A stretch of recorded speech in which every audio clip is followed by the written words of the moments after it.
Just after a decade time jump in last week's episode of House of the Dragon, tensions continue to rise in Sunday night's 7th episode. After disappearing for several episodes after being removed as Hand of the King, Otto Hightower, Rhysai fans, returns in the 7th of 10 House of the Dragon episodes, entitled Driftmark. The episode's title is The Island south of Dragonstone that is the home of House Vhagar, as tensions rise between Rhaenyra, Emma Darcy, and Alicent, Olivia Cook. The episode begins with a tomb being prepared, the body of Lady Lena, who had her dragon kill her after she could not bear her child. The Valyrian and Targaryen families are all present at the ceremony, when suddenly Prince Demon, Matthew Smith, starts laughing for some reason. Her stone tomb is dropped into the sea, resting at the bottom, while we see dragons fly overhead the ceremony. Rhaenyra approaches her son Jace and asks where his father, telling him their cousins could use a kind word from him but he doesn't want to.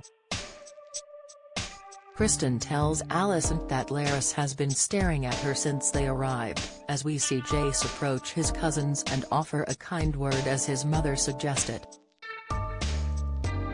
Corlys approaches Lucerys and says he doesn't want to be the Lord of the Tides because that means that everyone will be dead. Viserys approaches Daemon, offering kind words, saying the gods can be cruel as Daemon says, it seems they've been especially cruel to you. You should return with us to King's Landing. It's time you came home, Viserys says, but Daemon says Pendos is his home. Viserys says there is a place on his court for him, if that is something that he needs, but Daemon says he needs nothing, and walks away. He sees Otto Hightower, who expresses his condolences, as Daemon tells him, no matter how fat the leech grows, it always wants for another meal. Otto goes and gets Aegon and tells him to get to bed as night begins to fall. Rhaenys, Eve Best, and Corlys, Steve Toussaint, are talking in their chambers, as Rhaenys says her daughter wanted to come home and he wouldn't let her. Corlys says the maesters in Pendos are just as well trained as those here, as Corlys again mentions that Rhaenys should have been queen years ago. Mayhaps the gods have scorned us for our insatiable pride, Rhaenys says, as Corlys adds, the crown was yours until those fools at the Great Council plucked it from your head. Is it such a terrible thing for your husband to wish to win it back? Tonight of all nights, let us lay aside this falsehood. It is not justice for your wife that drives you. It is your own ambition. 'Tis desire for the throne, if not for yourself, then for the scions of your house. I gave up the idea of wearing a crown a generation ago. It is you, Lord Husband, who refuses to abandon this pursuit, even now, at the cost of our children, she says. Rhaenys says, I want Driftmark to pass through Lena's line to Baela. To true Valyrian blood. Declare it now, while all are gathered here, and we will say that is how we will honor Lena's memory. He asks why she wants to disinherit our son? As she adds, he will be the king consort. His son will one day sit the Iron Throne. Rhaenyra's children are not of your blood. But Lena's are. They are her legacy, she says, but he adds, history does this not remember blood. It remembers names. The episode cuts to Rhaenyra and Daemon walking along the beach, as she tells him, Laenor has been restless for years, but now, he will be useless. Or worse. I know better than anyone that our marriage is a farce. But I at least make the effort to maintain appearances. He tells her, "You have more to lose," and she adds, "Yes, well, that has been my lot since my father named me heir. We did try to conceive a child. We performed our duty as best we could. But to no avail. There was no joy in it. I found that elsewhere. It felt good to be desired."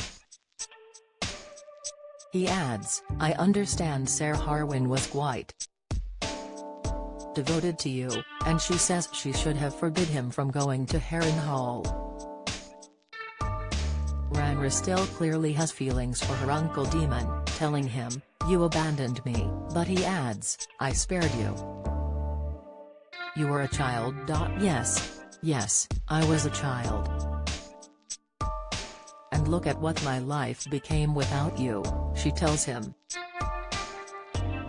She asks if he loved her and he says they were happy enough, as she starts to get close to Daemon again. "I am no longer a child," she says as they kiss on the beach before moving to another more private place as they begin to disrobe and have sex. Last week's episode, The Princess and the Queen, moved the narrative forward 10 full years, with Olivia Cooke taking over as Queen Alicent from Emily Carey and Emma Darcy replacing Millie Alcock as the older, adult Princess Rhaenyra. The episode ended with Rhaenyra, fed up with life in King's Landing, returning to her family's ancestral home, Dragonstone.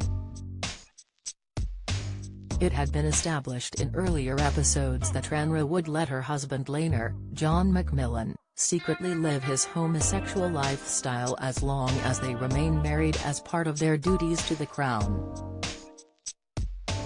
While Rhaenyra and Laenor are a mixed-race couple, all 3 of their children are white, as it's learned Harwin's strong, Ryan Core, has been having a secret affair with Rhaenyra and has fathered their children. Despite the obvious looks of the children, rendering it obvious that Laenor is clearly not their father, King Viserys, Paddy Considine, wants to hear no gossip on the matter, even subtly threatening his wife if she brings it up again. The king is clearly content living a lie, though a fight with Sarah Kristen Cole, Fabian Frankel, lead hand of the king Lionel Strong, Gavin Spokes, to send his son back to his home at Harrenhal. Last week's episode ended with quite the shock, with Larys Strong, Matthew Needham, betraying his own family to try and form an alliance with Queen Alicent. Larys hired a number of criminals, before cutting their tongues out, to follow Lionel and Harwin to Harrenhal, as they set their chamber ablaze, killing them both. Queen Alicent was clearly terrified by the revelation of his actions, as Larys is heard telling Alicent in the trailer that she has to be feared to be an effective queen.